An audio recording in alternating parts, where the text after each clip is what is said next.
గౌరవనీయులైన తెలంగాణ ముఖ్యమంత్రి గారికి, అదేవిధంగా తెలంగాణ వ్యవసాయ శాఖ మంత్రి గారికి మీకు ఉద్యాన శాఖ పట్ల ఉన్న అవగాహనని, మీరు ఉద్యాన శాఖని బలోపేతం చేయాలనుకున్న ఆలోచనని మీకు గుర్తు చేయడమే నా ఈ ప్రయత్నం.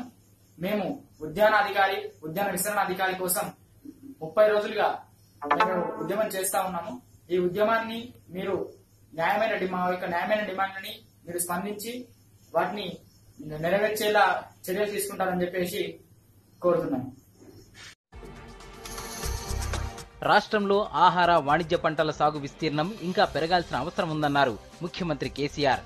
కూరల సంగతి సరే, చివరాఖరుకు అందులో వాడే కరివేపాకు కూడా ఇతర రాష్ట్రాల నుంచి దిగుమతి చేసుకోవడంపై ఆవేదన వ్యక్తం చేశారు. ఈ పరిస్థితిని మార్చేందుకు ఉద్యాన శాఖ గట్టిగా పనిచేయాలని సూచించారు. మంత్రులు పోచారం, తుమ్మలతో పాటు ప్రభుత్వ ప్రధాన కార్యదర్శి రాజీవ్ శర్మ, ఇతర ఉన్నతాధికారులు హాజరైన సమీక్షా సమావేశంలో కీలక సూచనలు చేశారు సీఎం. రాష్ట్రం మొత్తం ఒకే రకమైన పంటలు కాకుండా జోన్లుగా విభజించి అన్ని రకాల పంటలు పండేలా అధికారులు రైతులకు అవగాహన కల్పించాలన్నారు. కావాలంటే ఉద్యాన శాఖలో ఇంకా మ్యాన్ పవర్ పెంచాలని సూచించారు. ఇక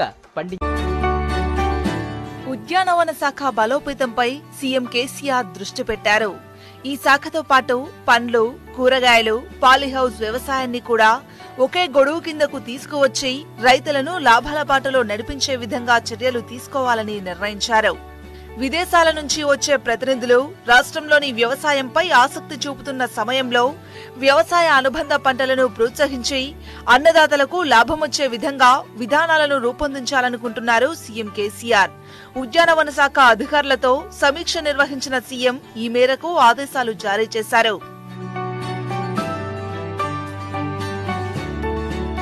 ముఖ్యంగా తక్కువ నీటితో ఎక్కువ పంటలు పండే విధంగా వ్యవసాయ, దాని అనుబంధ శాఖల అధికారులు పనిచేయాలన్నారు. పువ్వులు, పండ్లు, కూరగాయల వంటి సేద్యాన్ని ప్రోత్సహించాలని అధికారులకు ఆదేశాలిచ్చారు. పాలీహౌస్లకు పూర్తి స్థాయిలో ఆర్థిక సహాయం అందించడంతో పాటు రైతులను పండ్లు, కూరగాయలు, మసాలా ఉత్పత్తులకు వినియోగించే సాగుకు ప్రోత్సహించాలన్నారు. రాబోయే 2 ఏళ్లలో రాష్ట్రంలో ఆహార పదార్థాల మధ్య ఉన్న హెచ్చుతగ్గులను సరిచేసే విధంగా ప్రణాళిక ఉండాలని ముఖ్యమంత్రి అధికారులను ఆదేశించారు. వ్యవసాయంలో సాంప్రదాయ పంటలతో పాటు ఉద్యాన శాఖ కిందకు వచ్చే పంటలను కూడా లాభసాటిగా పండించే విధంగా కూరగాయలు పండించి హైదరాబాద్కు అనునిత్యం పంపించే ప్రాంతం కాబట్టి కూరగాయలు పండించే అనువైన నేలలు, భూములు గజ్వేల్ ప్రాంతంలో విపరీతంగా ఉన్నాయి కాబట్టి ఇక్కడ ప్రత్యేకమైనటువంటి హైదరాబాద్కు 50 కిలోమీటర్ల రేడియస్ లో ఉండే గజ్వేల్ నియోజకవర్గం కావచ్చు, రంగారెడ్డి జిల్లా ప్రాంతాలు కావచ్చు, నల్గొండ జిల్లా చెవిటిపల్లి లాంటి ప్రాంతాలు కావచ్చు, మహబూబ్ నగర్ లో షాద్నగర్ లాంటి ప్రాంతాలు కావచ్చు, వీటన్నిటికి కూడా ఒక హార్టికల్చర్ హబ్ ఏర్పాటు చేసి పరిశోధన కేంద్రం ఏర్పాటు చేసి ప్రత్యేకంగా నిధులు ఈ సందర్భంగా నేను మనవి చేస్తా ఉన్నాను.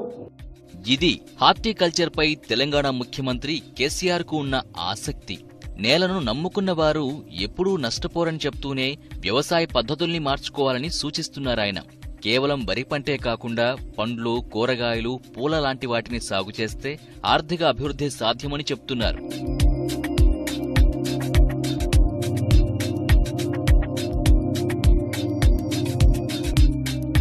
ఇక కేసీఆర్ ఆలోచనలకు తగ్గట్టే హార్టికల్చర్ ప్లాన్ ని సిద్ధం చేసింది తెలంగాణ ప్రభుత్వం. వ్యవసాయ శాఖ తొలి సమీక్షా సమావేశంలో ప్రధానంగా ఇదే అంశంపై సుదీర్ఘంగా చర్చించారు. వ్యవసాయ శాఖ మంత్రి పోచారం శ్రీనివాసరెడ్డి ఆధ్వర్యంలో సమావేశమైన అధికారులు రాష్ట్రంలోని రైతుల పరిస్థితిపై చర్చించారు. వరి పంట పండించడం వల్ల అన్నదాతలు ఆర్థికంగా నిలదొక్కోలేకపోతున్నారని అభిప్రాయపడ్డారు. లాభదాయకమైన పంటలపై దృష్టి పెడితేనే రైతుల పరిస్థితి మారుతుందనే అభిప్రాయానికి వచ్చారు. ఈ నేపథ్యంలో హార్టికల్చర్ ని ప్రోత్సహించాలని నిర్ణయించారు.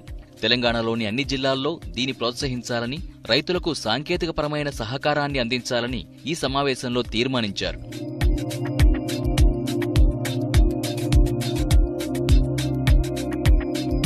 పండ్లు, కూరగాయలు, పూలు, చిరుధాన్యాల లాంటి పంటల్ని పండిస్తే మంచి లాభాలు వస్తాయని వ్యవసాయ శాఖ మంత్రి పోచారం శ్రీనివాసరెడ్డి అన్నారు.